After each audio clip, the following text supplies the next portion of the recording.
ఇటు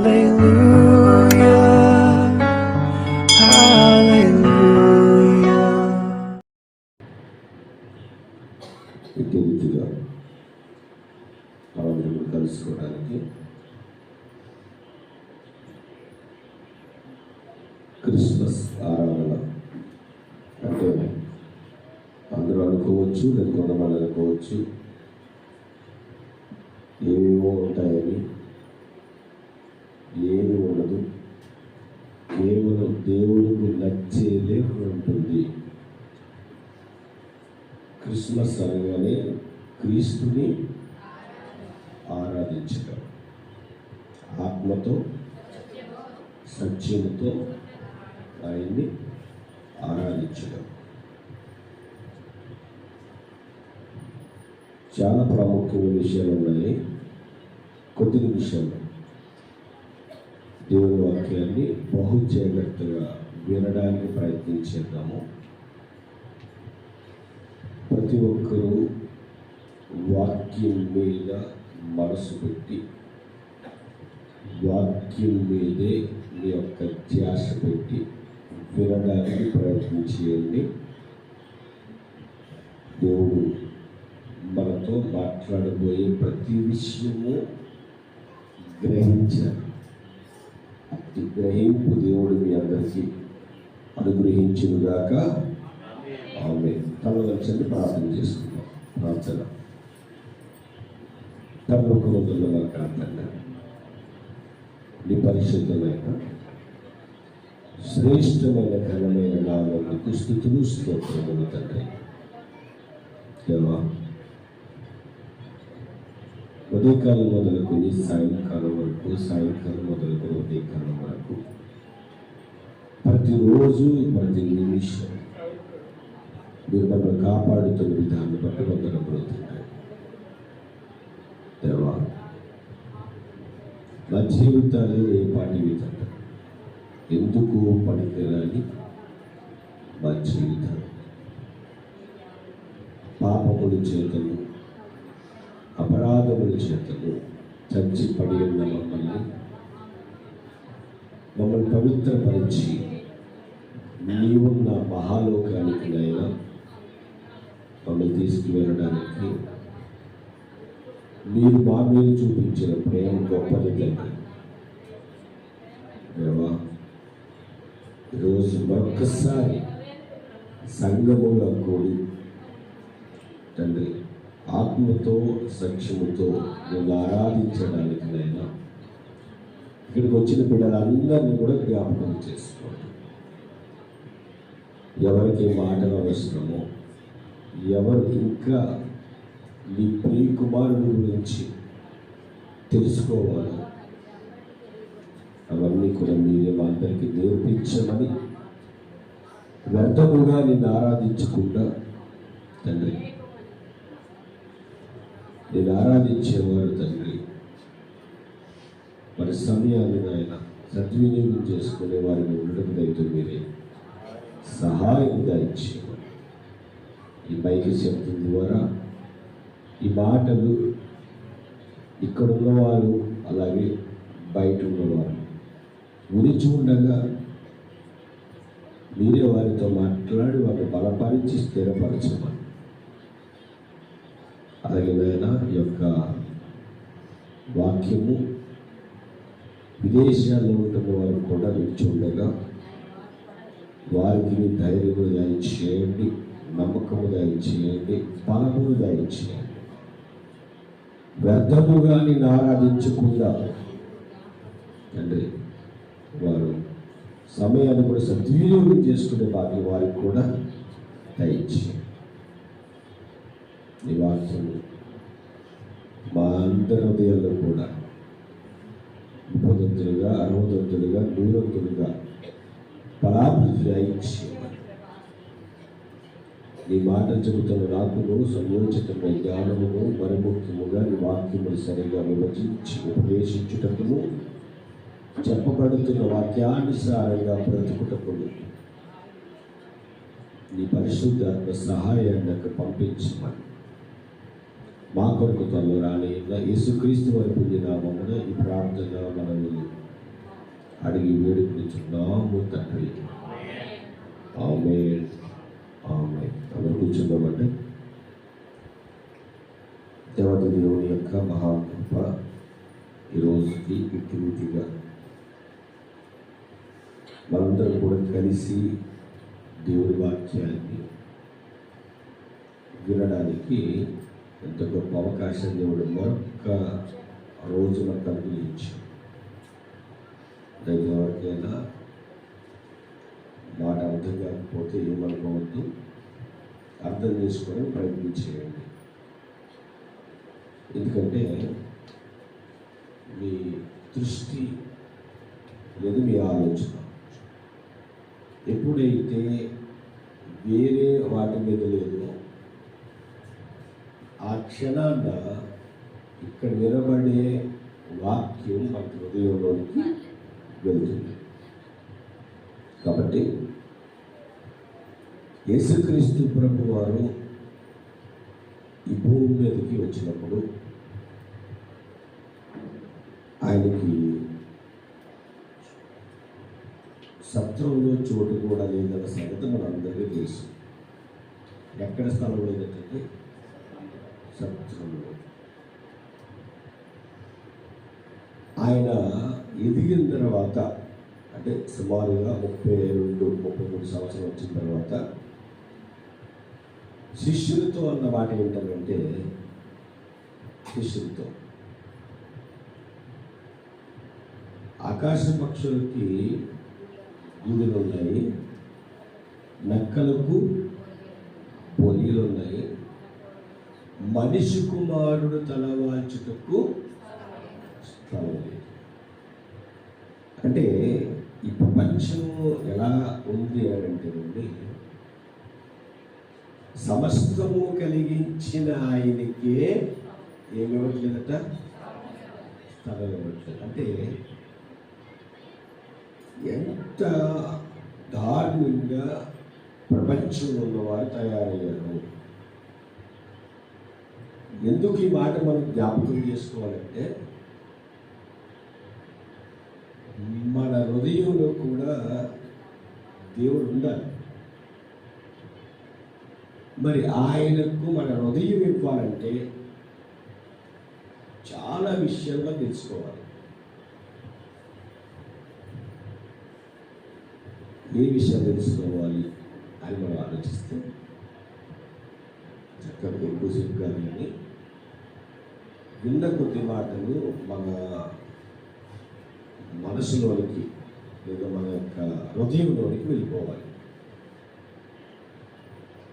యేసుక్రీస్తు ఇప్పుడు మన దీని పేరు పెట్టేది ఏంటంటే క్రిస్మస్.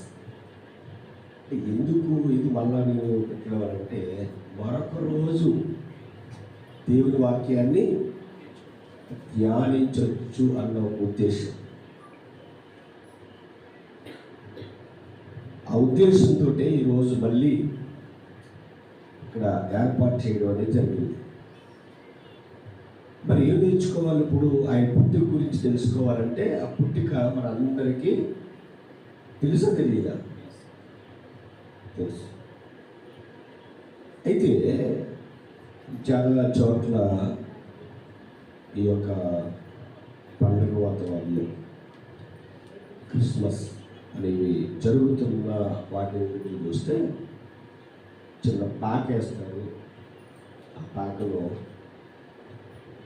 మరియ గారు ఉంటారు, అంటే చిన్న చిన్న బొమ్మలు, యోసేపు గారు ఉంటారు,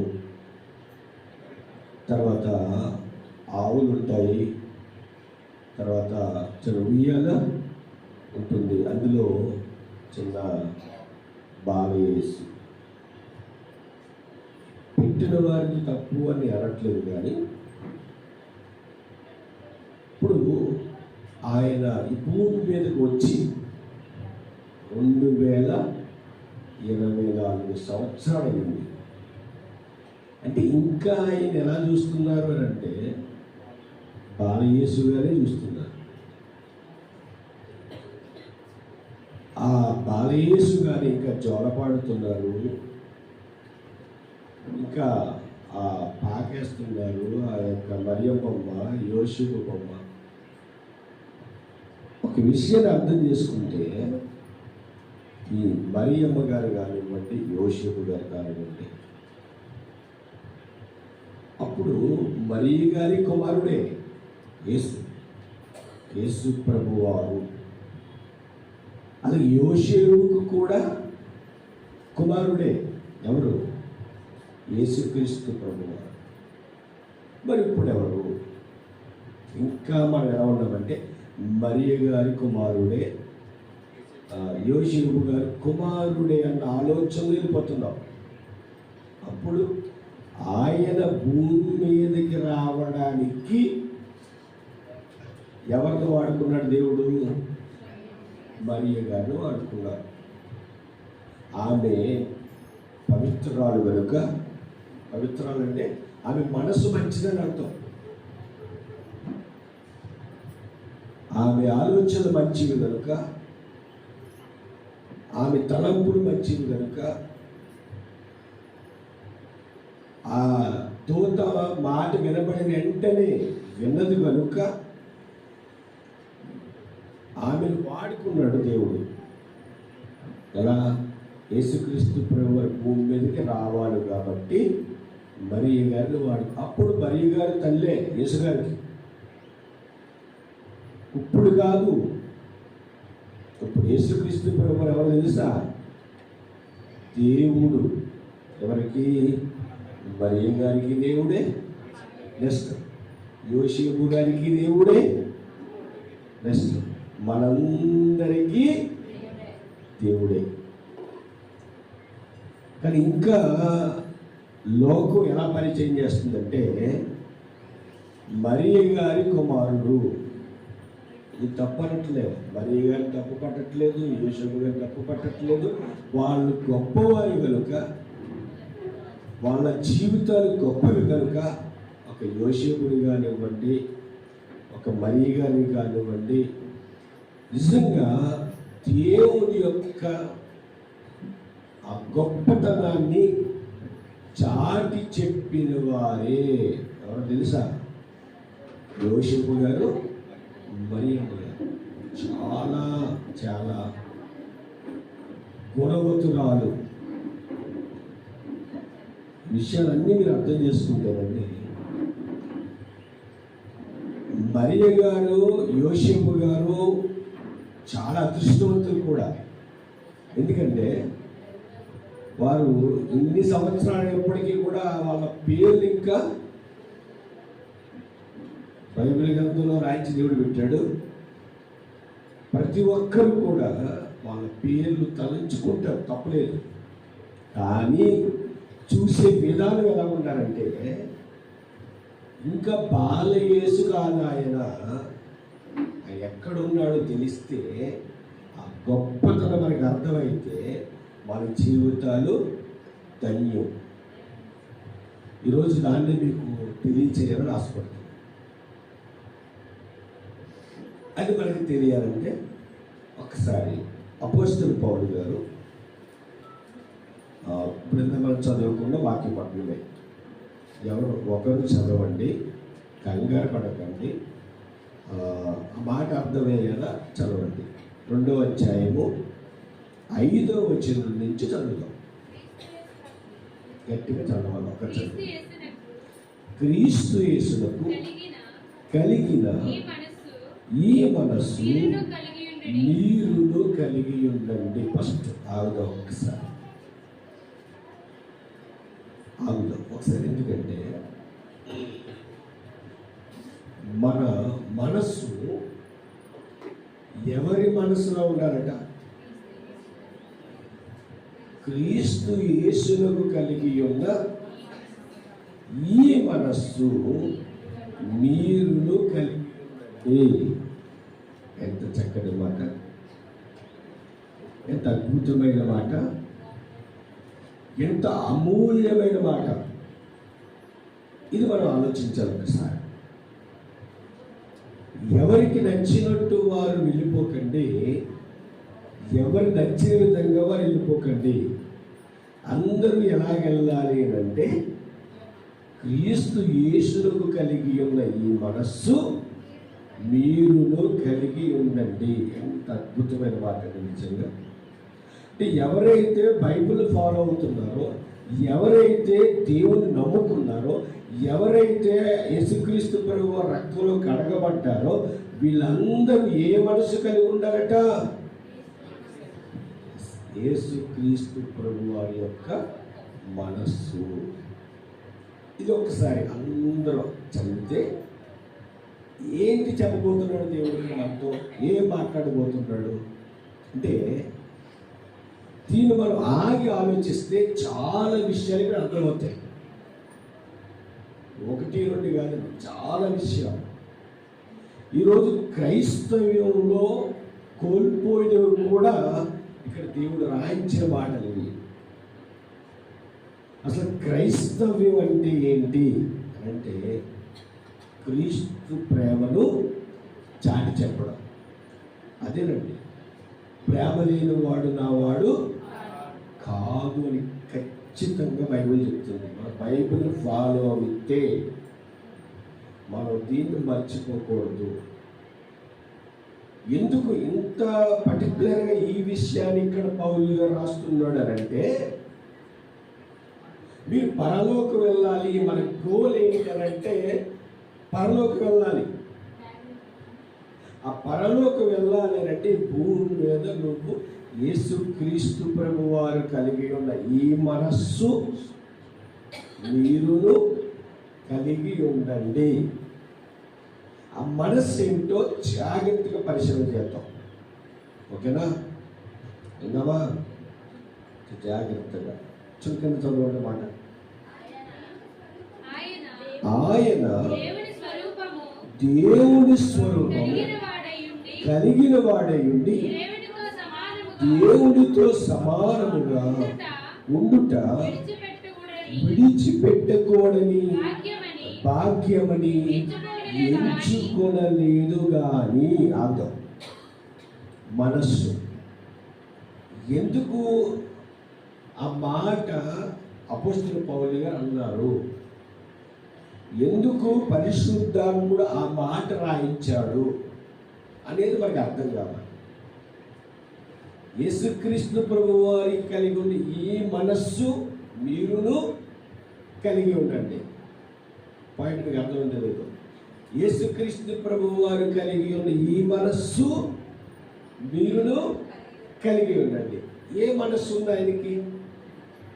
ఎలాంటి మనస్సు అయింది అనేది మనం ఆలోచించినప్పుడు వెంటనే కింద రాయించి ఆయన మనస్సు గురించి తెలియజేస్తూ ఏమంటాడంటే, ఆయన ఎలాంటి వాడు అంటే దేవుడితో సమానం, అంటే తండ్రితో సమానం. మరి అలాంటి ఆయన భూమి మీదకి ఎందుకు వచ్చాడు? మీకు అర్థం కావాలి. ఇప్పుడు యేసుక్రీస్తు ప్రభు వారు పరలోకంలో ఉన్నాడు. ఆయన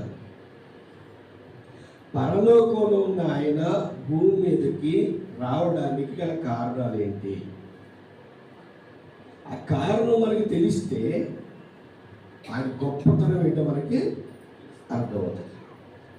ఆయన గొప్పతనం అర్థం కావాలంటే దేవుడు రాయించిన మాటలు మనం ఏం చేయాలట? జాగ్రత్తగా పరిశీలన చేయాలి. ఏమన్నాడు ఇక్కడ ఆ 6వ వచనంలో?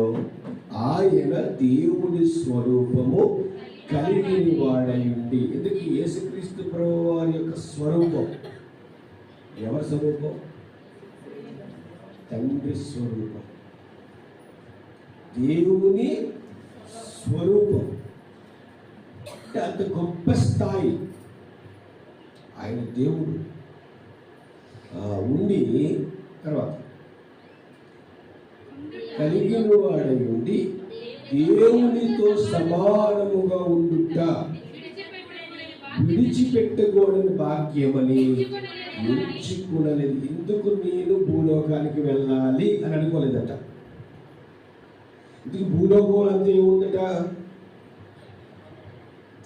భూలోకంలో ఏముందండి?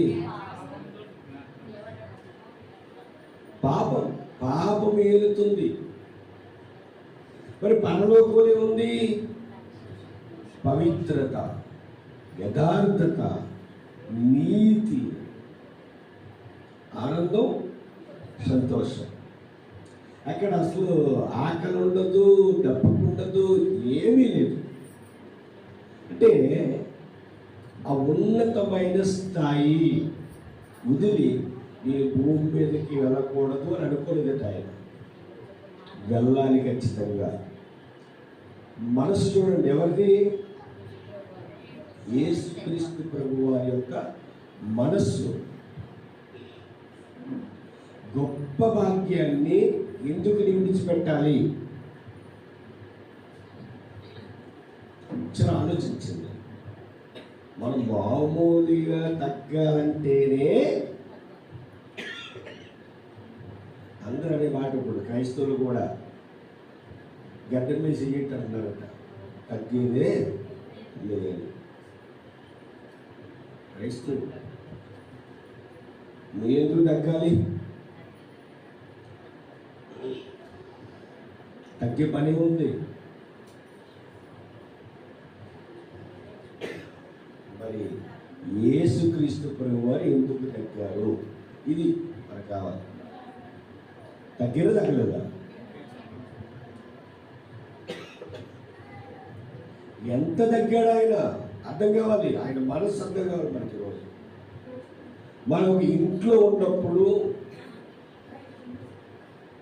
భర్త భార్య దగ్గర తగ్గడం ఈ రోజుల్లో ఉండట్లేదు. భార్య భర్త దగ్గర తగ్గడం ఈ రోజుల్లో ఉండట్లేదు. ఒక అత్త కోడల దగ్గర తగ్గట్లేదు, కోడలు అత్త దగ్గర. కానీ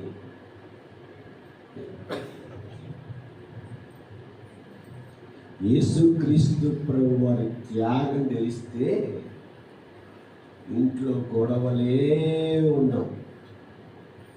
అది యేసుక్రీస్తు ప్రభు వారి యొక్క మనస్సు. ఆయన త్యాగం తెలిస్తే, ఆయన గొప్పతనం తెలిస్తే, ఆయన మనస్సు తెలిస్తే ఏ కుటుంబంలోని గొడవలు ఉండవు, ఏ సంఘంలో కూడా గొడవలు ఉండవు. తగ్గింపు జీవితం. యేసుక్రీస్తు ప్రభువారు మాదిరి నుంచి వెళ్ళాడు ప్రేమ దేవుని వల్ల. ఎందుకు మనకి ఎన్ని సంవత్సరాలు బతుకుతామో మనకు తెలియదు, ఎంతవరకు ఈ భూమి మీద ఉంటామో మనకి తెలీదు, మన మరణం ఎప్పుడో మనకి తెలీదు. కానీ ఆ మరణము తెలియని మనకే తగ్గించుకునే జీవితం కావాలని యేసుక్రీస్తు ప్రభువు తగ్గిపోయాడు. ఆయన నా ఉన్నతమైన ఈ భోగాన్ని, ఈ యొక్క గొప్పతనాన్ని ఎందుకు విడిచిపెట్టాలి? కింద మాటలో ఉంటుంది, చదివితేనండి మన మనస్సు అది నా కొరక ఈ యొక్క కార్యం జరిగింది. ఇంతవరకు ఇన్ని రోజులు క్రీస్తు నమ్ముకున్నాను కానీ అసలు ఏ రోజు తగ్గింపు జీవితం నాకు లేదే. అంటే నన్ను రక్షించడానికి వచ్చిన ఆయనేమో తగ్గించుకున్నాడు, పాపంతో ఉన్న నేనేమో తగ్గించుకోవడానికి మనసు రావట్లేదు. ఇదే విషయం దేవుని దగ్గరికి వెళ్ళింది. అంటే వాళ్ళు చూస్తారు కదా, ఆయన ఎవరిని చెప్పాలా, ఆయన చూస్తాడా? ఆయన ఏమనుకుంటాడు? బల నమ్మకమైన దాసుడా అంటాడా? ఏమంటాడండి? నా మాట మీకు ఇంకా అర్థం కాలేదంటాడు. ఎంత తగ్గింపడంటే ఆయన వచ్చిందే సమాధానపరచడానికి. ఎవరిని? కుటుంబస్తులందరినీ. అర్థమైతే సమాధానం పడతారు, అర్థం కాకపోతేనే కొన్ని చోట్ల ఏమని రాయబడుతుందంటే ఆ కుటుంబాల్లో గొడవలు వస్తాయి అంటాడు. అంటే అర్థం చేసుకుంటే గొడవలు రావు, అర్థం చేసుకోకపోతే గొడవలు వస్తాయి. కానీ ఆయన సమాధానపరచడానికి వచ్చాడన్న మాట మటుకు జ్ఞాపకించుకోండి. ఇప్పుడు ఇంకా కిందకి చదివితేనండి ఆయన 7వ వచనంలో మనుష్యులు పోలికగా పుట్టి, ఆవిడ ఒకసారి మనుష్యులు పోలికగా పుట్టి అంటే ఆయన మనుష్యుడైతే కాదు. చాలా మంది కొంతమంది ఉంటారు కదా, ఆయన మనిషే అని చెప్పేవారు లేకపోలేదు, కానీ ఆయనే మనిషి అయితే ఇంత ప్రపంచవ్యాప్తంగా చాలా చోట్ల, ఎక్కడో కొన్ని చోట్ల తప్ప అన్ని చోట్ల కూడా ఆయనే దేవుడు అని ఎలా చెప్తారు? ఒకవేళ మనం వేరేగా ఆలోచిస్తే, ఆయన ఒక దేశానికి కానీ లేకుని దేశానికి కానీ పరిమితం కాదు, ప్రపంచమంతటికీ దేవుడు యేసుక్రీస్తు ప్రభువారు. ఆయనే ఈ లోకాన్ని రక్షించడానికి వచ్చిన రక్షకుడు. ఈయన మనుష్యుల పోలికగా పుట్టి, తర్వాత దాసుని స్వరూపము ధరించుకుని, మనస్సు ఇదంతా ఎందుకు చదువుతామంటే ఆయన మనస్సు, ఎవరి మనస్సు? యేసుక్రీస్తు ప్రభు వారి మనస్సు ఎంత గొప్పదో మనకి అర్థం కావాలి. ప్రియమైన ఎక్కడైనా చూడండి, నేను గొప్పవాడిని అన్న మాట ఏమైనా అక్కడ కనబడుతుందా? మనం ఏదైనా ఒక్కటి మీరు ఆలోచించండి, మన జీవితాలు ఎప్పుడు కూడా తగ్గింపు అనేది కలిగి జీవించాలి. తగ్గింపు అనేది నీ జీవితానికి ఒక ఆశీర్వాదకరం. ఇది అర్థం చేసుకోవాలి. మన ఆశీర్వాదకరం అంటే అనుకుంటాము మనకి అవి రావాలి ఇవి రావాలని, అవి ఇవి రావాలన్న విషయం పక్కన పెడితే, తగ్గింపు ఒక క్వాలిటీకి వచ్చిందనుకోండి, అది ఏంటి చెప్పంటారా? ఆశీర్వాదము. మూల కారణం అదే ఈ ఆశీర్వాదానికి.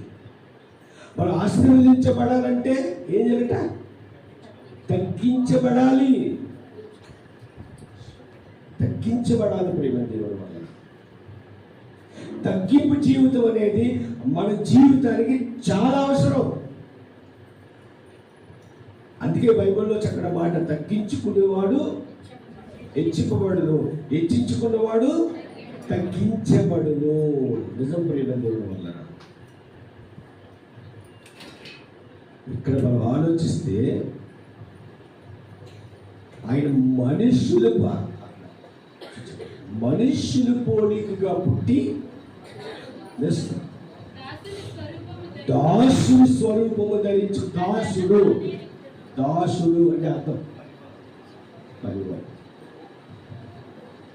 ఏమండి, ఆయన పనివాడా కాదు, కానీ ఎందుకు తగ్గించుకున్నాడు? మరో చోట అంటాడు, నేను ఏం చేయడానికి వచ్చాడంట?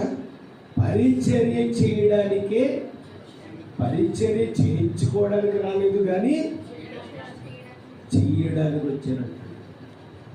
ఇప్పుడు ఎంత తగ్గించుకున్నాడు చూడండి ఒకసారి. ఆ తగ్గింపు జీవితము ఈరోజు క్రీస్తుని ధరించుకున్న మనకుందా? ఒక్కసారి ఆలోచించండి ప్రేమ దేవుడు అన్న. ఎవ్వరు ఏమి అనుకోవద్దు, ఎందుకంటే మనం ఏదైతే కలిగి ఉన్నామో, ఒకవేళ తగ్గింపు జీవితం కలిగి ఉంటే మటుకు మనం చాలా ధన్యులు అండి.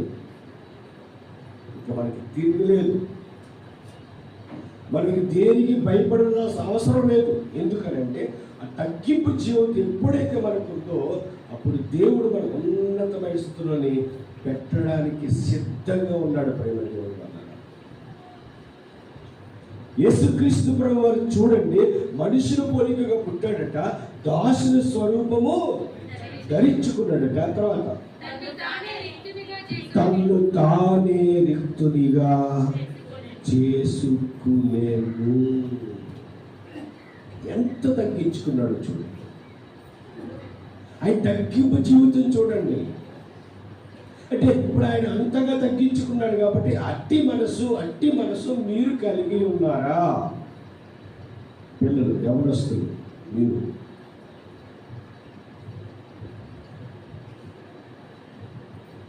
మీరందరూ ఒక్కసారి ఎవరికి చెప్పక్కర్లేదు కానీ మీకు మీరు ఆలోచించుకోండి, తగ్గింపు జీవితం మనకుందా? ఉంటే ఆశీర్వదించబడతారు గ్యారంటీగా. ఎందుకు చెప్తున్నారంటే యేసుక్రీస్తు ప్రభువు వారు ఉన్నతమైన లోకాన్ని విడిచిపెట్టి భూమి మీదకి వచ్చిన తర్వాత ఆయన తగ్గించుకుని దేవుడి చిత్తాన్ని నెరవేరిస్తేనే మన ఎక్కడికి వెళ్తాడు? ఆయన పరలోకం.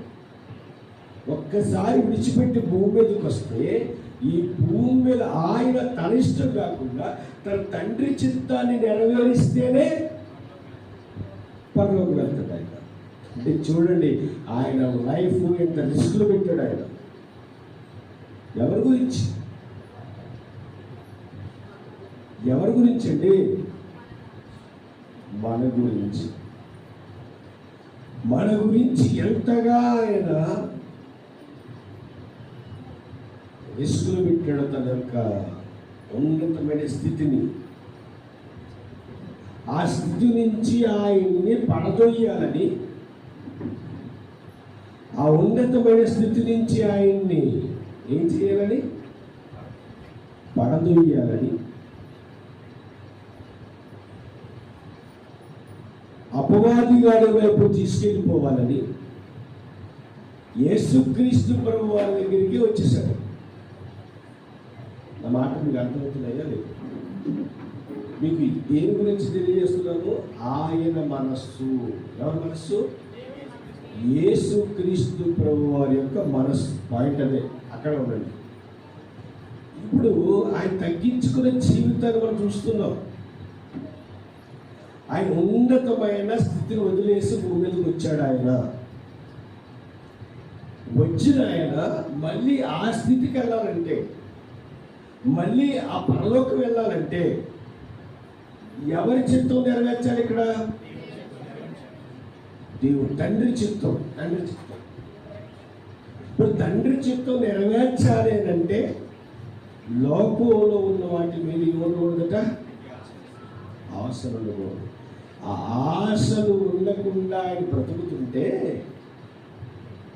30వ సంవత్సరంలో అప్పుడు ఆయన దగ్గరికి వచ్చాడండి. ఎవరు వచ్చారు? అపవాది వచ్చాడు. ఎక్కడికి? యేసుక్రీస్తు ప్రభువు. ఎందుకు వచ్చాడు చెప్పండి?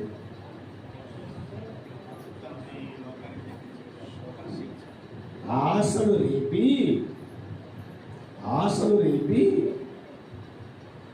తనలో ఉన్న కోరికలు రేపి, ఎందుకంటే మనిషిగా పుట్టాడు కదా, మనిషి పోలికగా పుట్టాడు కదా. మరి నీకున్న ఆలోచన ఆయనకు ఉంటాయి. ఎవరు ఇప్పుడు క్రిస్మస్ చేసుకుంటున్నావు 2020 సంవత్సరం క్రితం వచ్చాడని వచ్చిన ఆయన ఎంత మన గురించి తన జీవితాన్ని పణంగా పెట్టాడు చూడండి. ఎంత అద్భుతం అంటే ఆలోచిస్తే, అపవాదిగా వచ్చి అంటాడు, ఈ 40 రోజులు ఆకలితో ఉన్నావాడయ్యా నువ్వు, నీకు ఆకలి వేస్తుంది కదా, ఇప్పుడు ఈ రాళ్ళని ఏం చేయాలి? రొట్టెలుగా చేసుకుని తినే అన్నాడు. అప్పుడు వెంటనే మరి తినేచ్చుగా, ఇంకా శక్తి ఉంది, ఆ రాళ్ళను రొట్టిగా చేసేసుకొచ్చే శక్తి ఉంది ఆయనకి. కాదు, ఆకలి అంటే ఆహారం వలనే కాదు, దేవుని వాక్యం వల్ల కూడా బ్రతకొచ్చు అని చెప్పి అపవాది గారి యొక్క నోరికి మోతేసేసాడు. ఊరుకుంటాడా? ఊరుకోడు వాడు. ఎక్కడ తీసుకెళ్ళాడట? పైదాకా తీసుకెళ్ళాడట. ఆ కొండ నుంచి దూకి అన్నాడట. ఎవరిని? ఎందుకు? నీ తండ్రి కీర్తన గ్రంథంలో మాట ఉంటుంది 91లో, తన పాదములకు రాయి తగలకుండా దేవదూతల్నే పెడతానన్నాడు కదా. నువ్వు పై దూకేస్తే దేవదూతలు కాపాడతాయి కదా, దూకి అన్నాడు. ఎవరిని? యేసుక్రీస్తు ప్రభు వారిని దూకేశాడా? అంటే ఎన్నో అంటే మొత్తం మీద యేసుక్రీస్తు ప్రభు వారిని కూడా పరలోకం వెళ్ళనివ్వకుండా చెయ్యాలని ప్రయత్నాలు ఎన్నో జరిగాయి. ఈరోజు మనల్ని కూడా పరలోకం వెళ్ళనివ్వకుండా భూమి మీదే ఉంచేసి చచ్చిపోయిన తర్వాత పాతాళానికి తీసుకెళ్ళిపోవాలని ఒక ప్రణాళికతో ఒక గుంపే ఉంది.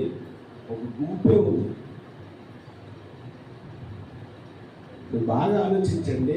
మనల్ని క్రైస్తవుల్ని పరలోకం తీసుకెళ్ళాలేమో యేసుక్రీస్తు ప్రభువు త్యాగం చేశాడు తన ప్రాణాన్ని.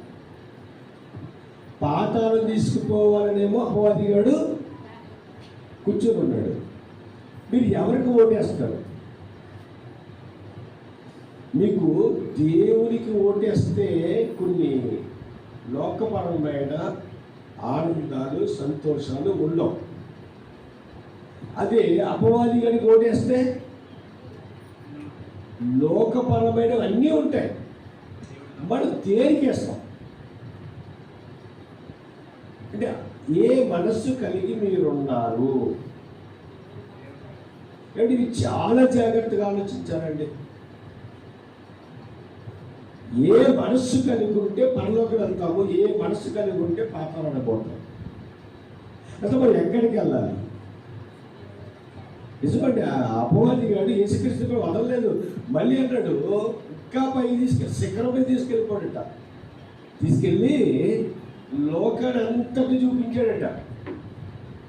ఏమన్నాడట? నువ్వు నా కాళ్ళకి మొక్కితే ఈ లోక రాజ్యాలన్నీ ప్రస్తుతానికి నా వశంలో ఉన్నాయి, దేవునికి రాసి ఇచ్చేస్తానట. ఎవరిది? యేసుక్రీస్తు ప్రభు వారిని. అంటే ఇంతగా ఒత్తిడి చేస్తున్నాడు యేసుక్రీస్తు ప్రభు వారిని అపవాది. నువ్వు నీ పెద్ద లెక్క చెప్పడం వారికి ఇలాంటిది జరగకూడదనే, వాడి ఆటలు సాగకూడదనే 2024 సంవత్సరాల క్రితం పరలోకంలో ఉన్న ఆయన ఎక్కడికి వచ్చాడట? భూమి మీదకి వచ్చాడు. వచ్చిన ఆయన 33 సంవత్సరాల బ్రతికి వాడు ఆటలు సాగకుండా వాడిని చిన్నగా తొక్కాడు. మనం ఈరోజు ఎంత ప్రశాంతంగా వాక్యం వినగలుగుతున్నామని కారణం చెప్పంటారా? ఆయన త్యాగం. ఎంతో మంది అండి ఆయన త్యాగానికి, ఆయన చేసిన త్యాగాన్ని విని మారిపోయిన వారు ఇప్పుడు కోట్ల మంది ఉన్నారు. ఎవరూ లేరయ్యా ఇటువంటి వారు అంటూ. ఎందుకు అనంటే ఆయన మనసు తెలిసిన వారు చాలా నెమ్మదస్తులుగా ఉంటారు. ఆయన గొప్పతనం తెలియాలి. ఇప్పుడు ఒక విషయం ఏంటంటే అపవాదిగా నిన్ను వేసేసాడు, కానీ ఏ వెనక్కు చిక్కుకోకుండా అపవాదిగానే వాక్యంతో బయటికి తినేసరి యేసుక్రీస్తు. అయితే ఇప్పుడు ఆయన అంతగా తగ్గించుకున్నాడు. మన గురించి మనం చేసిన పాపాలు, తర్వాత అపరాధములు, ఇవన్నిటిని బట్టి ఆయన కల్వరి గిరి మీద, కల్వరి కొండ మీద ప్రాణాలు విడిచిపెట్టాడు. చంపేశారు ఆయన్ని. ఎలా చంపేశారు? కారణంలో మేకలు వేసేసారు, తల మీద ములకిరీటం పెట్టారు, చేతుల్లో మేకలు వేసేసారు. ఆ సన్నివేశం బైబిల్లో చదివినప్పుడు కానివ్వండి, లేదా మీకు ఏదో తెర మీద వేసి చూపించినప్పుడు కానివ్వండి, కళ్ళంటే నీళ్లు కారుతూనే ఉంటాయి. ఆ మేకు దిగ్గుడుతుంటే ఆ యొక్క మేకు ఆ చేతుల్లోకి వెళ్తున్నప్పుడు ఆ శరీరాన్ని చీల్చి లోనికి వెళ్తున్నప్పుడు ఆ వెనక్కు ఆ యొక్క మేకు వెళ్ళినప్పుడు అందులోంచి బ్లడ్ కారుతూ ఉంటే ఎవరికైనా ఏడుపు వస్తుంది కదండి. ఎందుకు ఆయన ఆ బాధను భరించాడు? మన గురించి. ఎందుకు ఆ శిక్ష ఆయన అనుభవించాడు? మన గురించి. ఆయన మొత్తం మీద ఒంటిలో ఉన్న రక్తాన్నంతటిని కాచేసేలా చేసి చివరి క్షణాలలో ఆయన అన్న మాట, తల్లిని కూడా విడిచిపెట్టకుండా, ఎవరు లేరు, ఒంటరైపోయింది తల్లి. ఇలా చెప్పాను కదా మొట్టమొదటిగా మరియ గారు. యేసుక్రీస్తు ప్రభు వారు అన్న మాట ఏంటంటే, యోహాను గారితో చెబుతూ, ఇదిగో నా తల్లిని పట్టించుకునే వారు ఎవరు లేరు, కాబట్టి ఇదిగో ఇక మీదట నా తల్లి నీ తల్లి. ఆయన ఎంత మంచి మనసునంటే,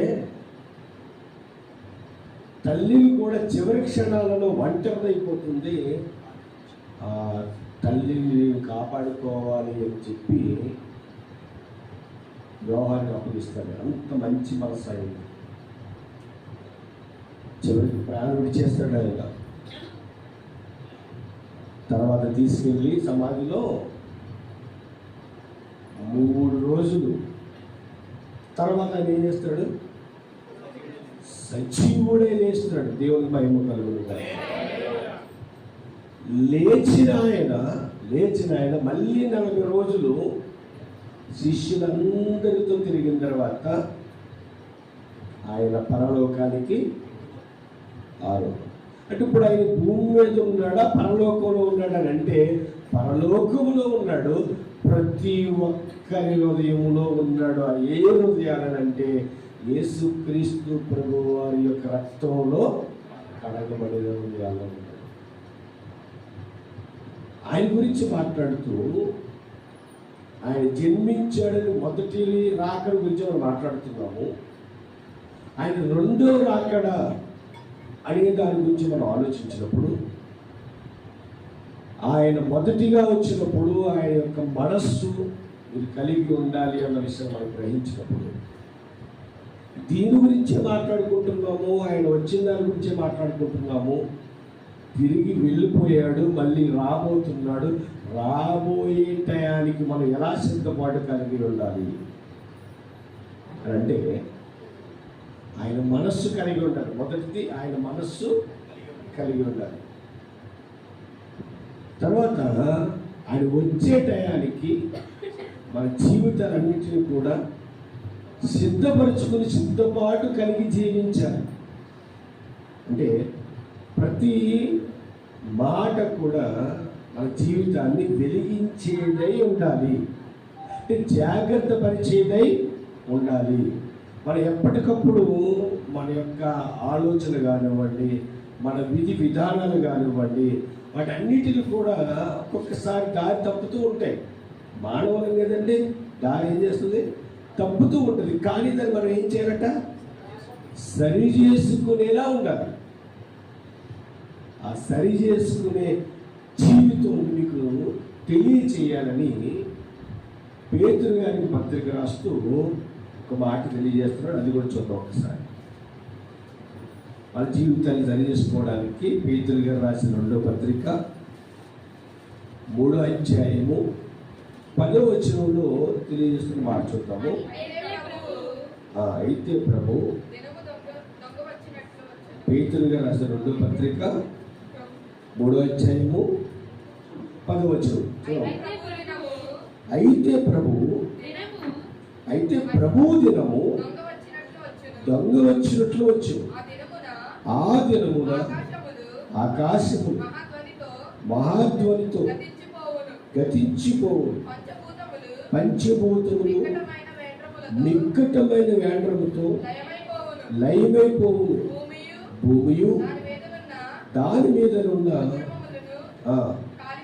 కాలిపోవును. ఇవన్నీ ఇట్లు లయమైపోవును కనుక ఆకాశములు రవులుకుని లయమైపోవునట్టు పంచభూతములు మహావేంద్రముతో కరిగిపోవునట్టు దేవుని దినపు రాకడ కొరకు కనిపెట్టుచు దానిని ఆశతో అపేక్షించుచు మీరు పరిశుద్ధమైన ప్రవర్తనతోను భక్తితోను ఎంతో జాగ్రత్త గలవారై ఉండవలెను. ఇది ఒక విధానం నేర్పిస్తున్నాడండి. మామూలుగా సహజంగా క్రిస్మస్ ఆరాధన అనగానే ఏముంటుంది చెప్పండి, అందులో సంతోషాలు ఉంటాయి, ఆనందాలు ఉంటాయి, లేదా మీరు ఏంటి లోక సంబంధమైనవి కూడా ఉంటాయి. ఇక్కడ ఆనందం ఉంది, ఇక్కడ సంతోషం ఉంది. ఏ ఆనందం, ఏ సంతోషం? ఆత్మీయ ఆనందం, ఆత్మీయ సంతోషం. దీనివల్ల మనం ఆత్మీయంగా అభివృద్ధి అవుతాం. లోక ఆనందం వల్ల, లోక సంతోషం వల్ల ఏమైనా ఆత్మీయ ఆనందం మనకు ఉంటుందా? ఉండదు. ఇక్కడ ఒక జాగ్రత్త నేర్పిస్తున్నాడు. ఈ జాగ్రత్త ఎందుకు నేర్పిస్తున్నాడు అని అంటే, ఈ రోజుల్లో మానవులంగా మనం అందరం కూడా కొన్ని వాటికి ఏమవుతున్నామంటే ఎడిక్ట్ అయిపోతున్నాం. వాటి నుంచి మనల్ని దూరపరచడానికి దేవుడు మాట్లాడుతున్న అద్భుతమైన మాట పడిపోయింది. ఆయన రాకడ, రెండవ రాకడ. మొదటి రాకడ ఇప్పుడు జరిగింది 2024 సంవత్సరాల క్రితం జరిగింది. ఇప్పుడు రెండవ రాకడ ఏ సంవత్సరం జరగబోతుంది? డేట్ ఉందా? అప్పుడు మనం ఉండొచ్చు, చనిపోవచ్చు, కానీ జరుగుతుంది. ఆ జరిగే టయానికి ఎలా ఉండాలట? జాగ్రత్త కలిగి ఉండాలి. ఈరోజు ఇక్కడున్న మనమందరం కూడా ఆయన రెండో రాకడ మన ప్రాణం ఉండగా రావచ్చు, మనం చనిపోయేకైనా రావచ్చు, జరగడం ఖాయం. కాబట్టి మనం చనిపోయేంత వరకు జాగ్రత్తగా ఉండాలి, లేదా ఆయన రాకడ వచ్చేంత వరకు జాగ్రత్తగా ఉండాలి. ఎలా జాగ్రత్తగా ఉండాలి అనే విషయం చెప్తున్నాడు ఇక్కడ. మళ్ళీ ఆ మాట కింద చదివితే ఇక్కడ 12వ వచనంలో కింద దేవుని దినపు రాకడ కొరకు కనిపెట్టు. దేని గురించి కనిపెట్టాలి చెప్పండి. ఇప్పుడు రాకడ గురించి కనిపెడుతున్నావా, పుట్టుక గురించి పని చేస్తున్నావా? ఎక్కువ పుట్టుక ఓకే, ఆయన పుట్టాడు కాబట్టి మనకి రక్షణ వచ్చింది. ఇప్పుడు అదే జ్ఞాపకం చేసుకుంటే మరి రాకడ గురించి చెప్తున్నాడు కదా. నువ్వు ఎలా జాగ్రత్తగా ఉండాలి, ఎలా బ్రతకాలి, నీ బ్రతుకు ఎలా ఉండాలి. కాబట్టి బైబిల్ అనేది ఏంటి చెప్పంటారా? ప్రతిరోజు మనం నేర్చుకోవాల్సిన ఒక పుస్తకం. ప్రతిరోజు కూడా ఆయన నేర్పే మాట ఏంటంటే జాగ్రత్త కలిగి ఉండండి, వ్యర్థమైనవి చేయకండి, వ్యర్థమైన మాటలు మాట్లాడకండి, వ్యర్థమైన వాటి గురించి మీరు ఆలోచించకండి. ఆయన గురించి ఆలోచించండి. రెండో రాకడ జరగబోతుంది. రాకడ వచ్చేసరికి మీరు ఎలా ఉండాలంటే కనిపెట్టుచు దానిని ఆశతో అపేక్షించుచు మీరు పరిశుద్ధమైన ప్రవర్తనతోను. ఏంటట? పరిశుద్ధమైన ప్రవర్తన. నిజంగా చెప్పండి, ఈ మాటలు మనకు కావాలా అక్కర్లొద్దా? చాలా అవసరం పడింది దేవుడి వల్ల.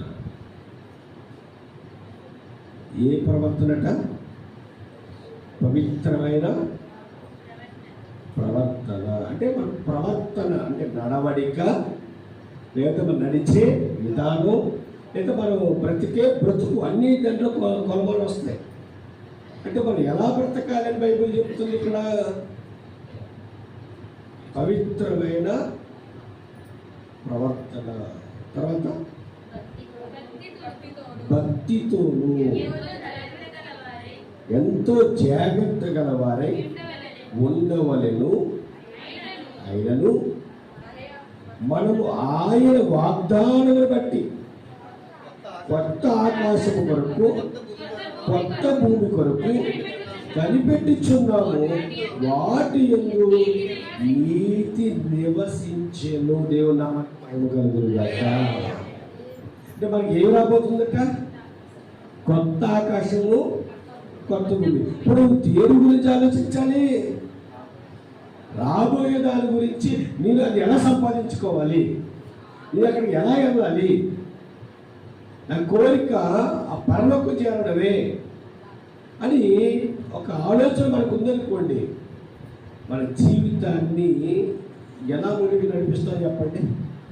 చాలా జాగ్రత్తగా. ఇప్పుడు ఉంది, యవ్వనస్తులు ఉన్నారు, పరీక్షలు రాస్తున్నారు. పరీక్షలు రాసేటప్పుడు పరీక్షలో వచ్చే వాటి కొరకు వాళ్ళకి చెప్తారు కదా, అవి జాగ్రత్తగా చదువుతారా, సోచన చదువుకుంటూ పోతారా? మీరు కళ్ళారా చూస్తున్నారు. 7 రోజుల నుంచి మా పిల్లల పరిస్థితి, నిద్ర లేదు, నిప్పులు లేవు. ఉత్తప్పుడు చదువుతారు, అలాగా చదువు.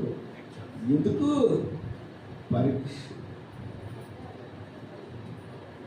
జాగ్రత్త. ఆ పరీక్ష పాస్ అవ్వాలంటే సింధు చదువుతున్నది దడ. రోజు పరీక్ష. ఎంత కష్టపడుతున్నారో పిల్లలు. ఎందుకు అంత కష్టం? ఎందుకు? అందులో మేము గెలవాలి. ఇప్పుడు మనం కూడా ఏం చేయాలి మరి? పరలోకం రావాలంటే ఈ భూమి మీద నువ్వు చాలా చాలా జాగ్రత్తగా కష్టపడాలి. ఆయన మామూలుగా దాసుడిగా వచ్చాడని, మనిషి పోలికగా పుట్టాడని, మనిషి అని నువ్వు అనేసి ఊరుకుంటున్నావేమో. కాదు, ఆయన ఎంత గొప్పవాడో తెలుసా, ఎంత ఉన్నతమైన వాడో తెలుసా, ఆయన అసలు ఎక్కడ ఉన్నవాడో తెలుసా, ఎక్కడి నుంచి వచ్చాడో తెలుసా? యోహాను సువార్త ఊహించుకుందాం. యోహాను సువార్త 1వ అధ్యాయం 14వ వచనం. యోహాను సువార్త 1వ అధ్యాయం 14వ వచనం. వాక్యము శరీరధారి అయి కృపా సత్య సంపూర్ణుడుగా మన మధ్య నివసించెను. తండ్రి వలన కలిగిన అద్వితీయ కుమారుని మహిమ వలె మనము ఆయన మహిమను కనుగొంటిమి. చూడండి, ఆయన ఎక్కడ వాడట అని మనం ఆలోచిస్తే ఇక్కడ అంటున్నాడు, ఆ వాక్యమే శరీరధారి అయి కృపా సత్య సంపూర్ణుడుగా మన మధ్య నివసించెను.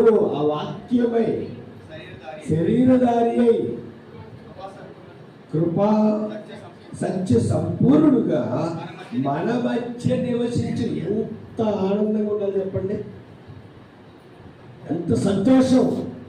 ఎవరైనా మన మధ్య ఉన్నది వాక్యం. ఆ వాక్యమే శరీరధారి అయి భూమి మీదకి వచ్చిందంటే, ఆ భూమి మీద రాకముందు ఆయన ఎక్కడ ఉన్నాడు? 1వ అధ్యాయము 1వ వచనం ఒకసారి. అదే యోహాను సువార్త. ఆది యందు వాక్యముండెను. ఆది యందు వాక్యముండెను. ఆది యందు అంటే ఎప్పుడు చెప్పండి? అసలు ఈ యొక్క ఆకాశము, భూమి, సూర్యుడు, చంద్రుడు ఇవేమి లేనప్పుడే ఆయన ఆది యందు వాక్యముండెను, వాక్యము దేవుని యందు ఉండెను, వాక్యము దేవుడై ఉండెను. ఆయన ఎక్కడ ఉన్నాడండి? దేవుడి దగ్గర ఉన్నాడు. ఇంత మనం పిలుపు పత్రికలు చదువుకున్నా, పేతురు గారి పత్రికలు చదువుకున్నా, యోహాను గారి సువార్త రాసిన, ఆయన ఎక్కడున్నాడంటే పరలోకంలో ఉన్నాడు. పరలోకంలో ఉన్న ఆయన భూమి మీదకి వచ్చాడంటే కేవలం మన గురించి. ఇది ఒక్కటి అర్థమైతే చాలు, మన బ్రతుకులు ధన్యము. అర్థమైతే చాలు అని ఎందుకంటే అర్థమైతే మనం అలా బ్రతుకుతాం, అర్థమైతే దేవునికి నచ్చినట్టుగా బ్రతుకుతాం, అర్థమైతే దేవుని మహిమపరిచేలా బ్రతుకుతాం. ప్రేమ ఈ బ్రతుకు కావాలి మనకి. మనుషుల మెప్పొద్దు ప్రేమ దేవుని వల్ల, మనుషుల ఆలోచన వద్దు మనకి, మనుషుల దగ్గర పొగడ్తలొద్దు మనకి. వాళ్ళు పొగిడినా పర్లేదు, పొగడకపోయినా పర్లేదు, ఏమొద్దు, దేవుడు మెచ్చుకుంటే చాలు. మన బ్రతుకుని చూసి దేవుడు మెచ్చుకుంటే చాలు ప్రేమ దేవుని వల్ల. నీ జీవితం ధన్యం. ఎందుకంటే ఆయన మనస్సు మనం కలిగి ఉండాలి. ఎందుకంటున్నాడంటే ఆయన మనస్సు మనం కలిగి ఉన్నామనుకోండి, ఆయన అత్యున్నతుడైన సింహాసనం మీద కూర్చున్నాడు. ఆయన కూర్చున్న చోటికి మనల్ని కూడా ఏం చేస్తున్నాడు, తీసుకెళ్తానన్నాడు. ఆయనతో పాటు మనల్ని కూడా కూర్చున్న పెడుతూ అన్నాడు ప్రేమ దేవుడి వల్ల. ఆ అవకాశం దేవుడు మనకి ఇచ్చాడు. మరి ఇచ్చిన అవకాశాన్ని మనం ఏం చేయాలి, సద్వినియోగం చేసుకోవాలి. సద్వినియోగం చేసుకోవాలంటే మాటలు కాదు ప్రేమ దేవుని వల్ల, చేతలు కావాలి. మాటలు ఎన్నైనా మనం మాట్లాడచ్చు, మాట్లాడగలం. ఎందుకు, దేవుడు నోరిచ్చాడు కాబట్టి. చేతల్లో చేయడమే కష్టం.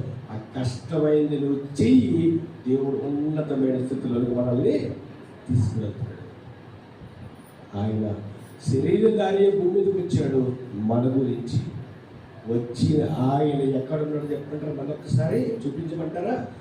ఆయన ఆ లోకానికి మనం వెళ్ళాలి. ఆయన ఎక్కడున్నాడో మరొకసారి చూద్దాము. పేతురు గారు రాసిన మొదటి పత్రిక, అందరూ కూడా పేతురు గారు రాసిన మొదటి పత్రిక 3వ అధ్యాయం 2వ వచనం.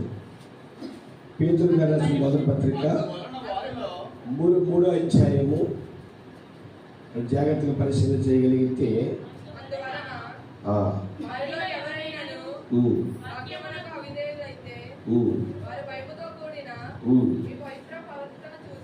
చూడ ఒక్కసారి మనం చదువుదామాట. 3:2 చదువు ఒకసారి. అందువలన వారిలో ఎవరైనాను వాక్యములకు అవిధేయులైతే వారు భయముతో కూడిన మీ పవిత్ర ప్రవర్తన చూచి వాక్యము లేకుండానే తమ భార్యలు నడవలసిన రాబట్టబడవచ్చును. అంటే వాక్యానుసారంగా మనం బ్రతికినప్పుడు మన బంధువుల్లో, మన స్నేహితుల్లో ఎవరినైనా వాక్యంలోనికి తీసుకురావచ్చు. అయితే ఇప్పుడు 3:22 చదవండి ఒకసారి. 3వ అధ్యాయం 22 వచ్చిన 3వ అధ్యాయం 22 యేసుక్రీస్తు ప్రభువు ఎక్కడ చూద్దాం. ఆయన పరలోకములకు వెళ్ళి దూతల మీదను అధికారుల మీదను శక్తుల మీదను అధికారము పొందిన వాడే దేవుని కుడి పార్శ్వమున ఉన్నాడు. దేవుడు మనకి మహిమ కలుగు. ఆ పరలోకాల నుంచి విడిచి భూమి మీదకి వచ్చిన ఆయన 33 సంవత్సరాలు బ్రతికి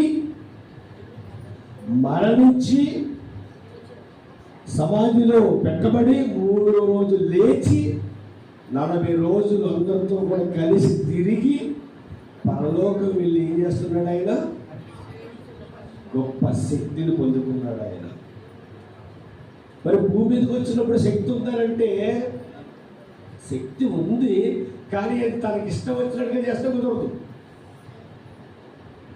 దేవుడు ఒప్పుకోడు, కానీ చేస్తే ఆయన కూడా మనలాగే భూమి వెళ్ళిపోవాలి. అందుకే ఆయన చాలా జాగ్రత్తగా బ్రతికాడండి యేసుక్రీస్తు ప్రభువారు. అందుకే మనల్ని కూడా జాగ్రత్తగా బ్రతకమన్నాడు. మనం ఏం చేస్తామంటే అవి వచ్చాక చూద్దాంలే, ఎవరు వచ్చాక రెండో రావడానికి చూద్దాం లేవు, వేస్తాలే. ఇంకా ఈలోగా మనం ఏం చేయాలి, జాగ్రత్త పడాలి, సిద్ధపాడు. కానీ అందుకే చెప్తాడు ఉపమాన రీతిగా కన్యకుల గురించి చెప్తాడు. నువ్వునే సిద్ధపరచుకోవాలని. కొంతమంది ఏం చేయాలి, సిద్ధపరచుకోకపోతే ఏమయ్యారట, ఆయన వచ్చా తీసిపోవడం అన్నమాట.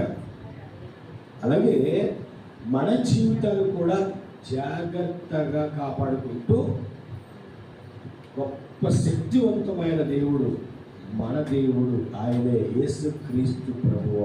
కాబట్టి ఆయన ఎన్ని శక్తులు గలవాడికి చెప్తున్నటువంటి మళ్ళీ 22వ వచనం ముగించుకుందాం. ఆయన పరలోకములకు వెళ్ళి దూతల మీద, అధికారుల మీద, శక్తుల మీద అధికారము పొందిన వాడై దేవుని కుడి పార్శ్వమున ఉన్నాడు.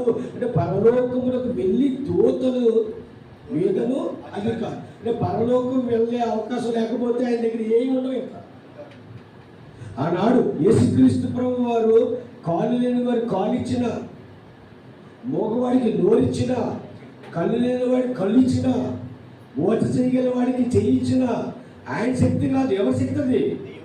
తండ్రి శక్తి. అంటే ఆయన ప్రార్థిస్తే చాలు, ఆ ప్రార్థన ఎవరు విన్నారు? దేవుడు వెంటనే స్వస్థత చేసేవాడు, వెంటనే స్వస్థత చేసేవాడు, వెంటనే ఆయనకు మహిమ పరిచయం, దేవుడికి మహిమ వచ్చేలా చేసేవాడు. ఇప్పుడు పరలోకి వెళ్ళిన తర్వాత దూతల మీదను, అధికారుల మీదను, శక్తుల మీదను అధికారం పొందిన వాడై దేవుడి కుడి పార్శ్వమున ఉన్నాడు. ఆ కుడి పార్శ్వమును కూర్చున్న ఆయనని మాట ఏంటంటే, మిమ్మల్ని కూడా నాతో పాటే కూర్చుండబెట్టుకుంటాను. ఎప్పుడు బుద్ధిదంటే, మీరు కలిగి ఉన్న మనస్సు మీరు కలిగి ఉన్నప్పుడు, మీ మనసు వేరే అనుకోండి, నేనేమి కూడా చేయలేదు అని అన్నట్టుగా మీకు ఒక మాట చూపిస్తాను. చూపించి ముగించదు. ఇదే చివరిసారి. ఇంకా ప్రకటన గ్రంథం 3వ అధ్యాయం 21వ వచనం. ప్రకటన గ్రంథం 3వ అధ్యాయం 21వ వచనం. నేను జయించగా ఎవరు? యేసుక్రీస్తు ప్రభు వారు జయించి నా తండ్రితో కూడా ఆయన సింహాసనం ముందు కూర్చుండి ఉన్న ప్రకారము జయించువాడిని నాతో కూడా నా సింహాసనం ముందు కూర్చుండనెత్తును. ఎవరు కూర్చోనిస్తాడంట? జయించు ఉన్న వారిని. ఏం జయించాలి? లోకంలో ఉన్న నేత్రాస, జీవటము, శరీరాస, ఇవన్నిటిని జయిస్తే అప్పుడు వాళ్ళు ఎవరు కూర్చోబెడతాడట? తనతో పాటు కూర్చోడు. ఏమి జయించకుండా పరలోకం ఎవడు? పరలోకం కావాలి అంటే ఆయన ఏదైతే జయించాడో మనం కూడా అది జయించాలి. అప్పుడు మనకు కూడా ఆయనతో పాటు సింహాసనం మీద ఏముంటుందట? స్థానం ఉంటుంది. ఆ స్థానం మీ అందరికీ రావాలని మనస్ఫూర్తిగా కోరుకుంటూ ఆ మాటలు ముగిస్తున్నానండి. తమ మంచి ప్రార్థించేద్దాం. ప్రార్థన. పరలోకమందున్న పట్టగత నీ పరిశుద్ధమైన శ్రేష్టమైన ఘనమైన నామము స్తుతులు స్తోత్రములు తండ్రి.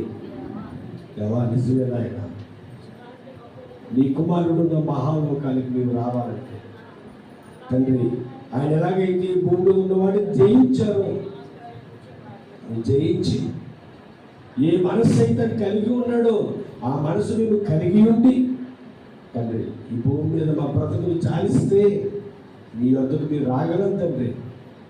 అలా వచ్చేలా ఈ మహిమగా క్రీస్తు ప్రార్థన మందిరంలో ఉన్న వారందరూ కూడా ఆ యొక్క త్యాగాన్ని మరచిపోకుండా తండ్రి, ఆ త్యాగాన్ని తగ్గట్టుగా మా బ్రతుకులు ఉండేలాగా అయితే మీరే సహాయం దాయించి ఇప్పుడు ఇంకా వాక్యం దృష్టిని తిప్పుకోకుండా హృదయం అనే పలక మీద పత్రం చేసుకునే భాగ్యము ప్రతి ఒక్కరికి దాయించి బైక శబ్దం మాటలు ఎంతమందికి వినపడ్డాయి అందరినీ కూడా దీవించి ఆశీర్వదించి మీ బిడ్డలు తండ్రి వారి యొక్క పనులు మానుకుని తండ్రి మీరు వచ్చారు తండ్రి కేవలం మీ మీద ప్రేమ, ఆ యొక్క దేవుడు నన్ను కాపాడుతున్నాడనే ఒక ఆలోచనతో మీ బిడ్డలందరూ కూడా వచ్చారు తండ్రి. వచ్చిన బిడ్డలందరినీ కూడా దీవించండి, ఆశీర్వదించండి, ఆరోగ్యమించి బలమించి శక్తినిచ్చి నడిపించి ఆధ్యాత్మికంగా వాక్యంలో ఇంకా గొప్పగా వేరు పారై ఉండడం దయతో మీరే సహాయం దయచి ఆయన ఇదిగో తండ్రి. పసిబిడ్డలు ఉన్నారు తండ్రి, వారిని జ్ఞాపకం చేస్తుంది. యవనస్తులు ఉన్నారు తండ్రి, వారిని జ్ఞాపకం చేస్తుంది. నడి వయసు గల వారు ఉన్నారు తండ్రి, వారిని జ్ఞాపకం చేస్తుంది. వృద్ధులు ఉన్నారు తండ్రి, వారిని జ్ఞాపకం చేస్తుంది. అందరికి ఆరోగ్యం ఇచ్చి బలమిచ్చి శక్తినిచ్చి మీరు ముందుకు నడిపించమని మా ప్రభుత్వంలో రాని యేసుక్రీస్తు వారి నామమున ఈ ప్రార్థన మనం అడిగి వేడుకొచ్చున్నాము తండ్రి. ఆమేన్.